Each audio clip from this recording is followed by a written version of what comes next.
جو لگنی بھی چاہیے اسمگلنگ روکنے کے لیے، کیونکہ اسمگلنگ پاکستان کو تباہ کر رہی ہے.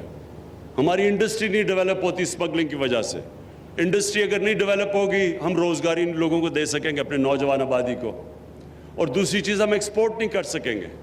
اگر ایکسپورٹ نہیں کر سکیں گے پاکستان کبھی بھی یہ قرضوں کی دلدل سے نہیں نکل سکتا. تو اس کے لیے ہمیں اسمگلنگ تو روکنی ہے. لیکن وہ لوگ جو وہاں پہلے تو بارڈر تھا ہی نہیں، ان کے لیے بارڈر مارکیٹس کھولنی شروع کرنے لگے ہیں. پوری ہماری تیاری ہو رہی ہے کہ بارڈر مارکیٹس کھلیں تاکہ وہاں جو لوگ جو تجارت کرتے تھے افغانستان سے ان کے لیے موقع فراہم ہوں روزگار کے. اور ایک اور بڑی خوشخبری ہے کہ افغانستان کے میں جو اب امن کی طرف ڈائلاگ شروع ہو گیا ہے طالبان کا اور افغان گورنمنٹ کا. ہم سب دعا کرتے ہیں کہ یہ کامیاب ہو جائے.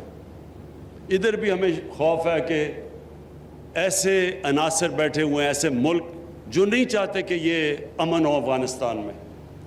اور ہم سب دعا کرتے ہیں کہ اگر افغانستان میں امن ہو جائے تو یہ سارا قبائلی علاقہ، اس سب میں ایک بہت بڑی تبدیلی آ جائے گی، کیونکہ تجارت شروع ہو جائے گی.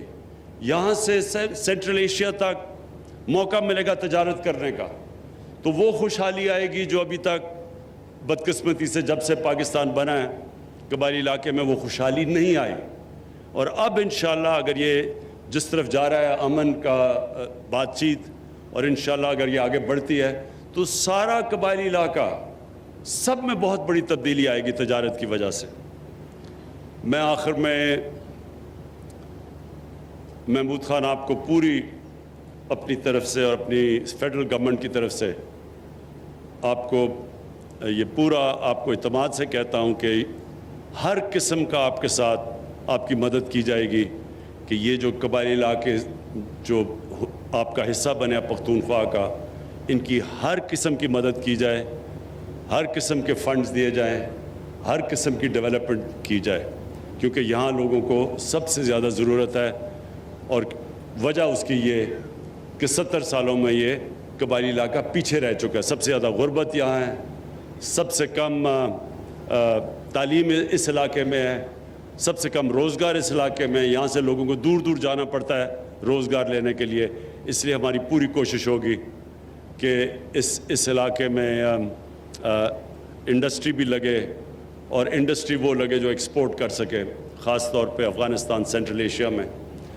جو ایک اور بہت بڑا ذریعہ معاش اس سارے علاقے میں ہو سکتا ہے، زیتون. ہم کوشش کر رہے ہیں سب اس علاقے میں زیتون کے درخت لگائیں. یہ جو ہم نے سٹڈی کیا ہے یہاں سے لے کے نیچے وزیرستان تک، یہ وہ علاقہ ہے جو سب سے زیادہ جدھر زیتون کے درخت بہترین اگتے ہیں.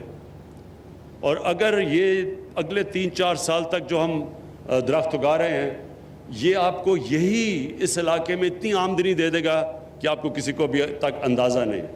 کیونکہ جو زیتون ہے وہ دنیا میں بھی ایکسپورٹ کر سکتے ہیں، اور ہم جو باہر سے اتنا زیادہ جو تیل یعنی گھی وہ جو باہر سے امپورٹ کرتے ہیں وہ بھی ہمیں نہیں کرنا پڑے گا، اور یہ اس سے ایکسپورٹس بھی بڑھیں گی، اور اس سارے علاقے میں انشاءاللہ خوشحالی بھی آئے گی. بہت بہت شکریہ.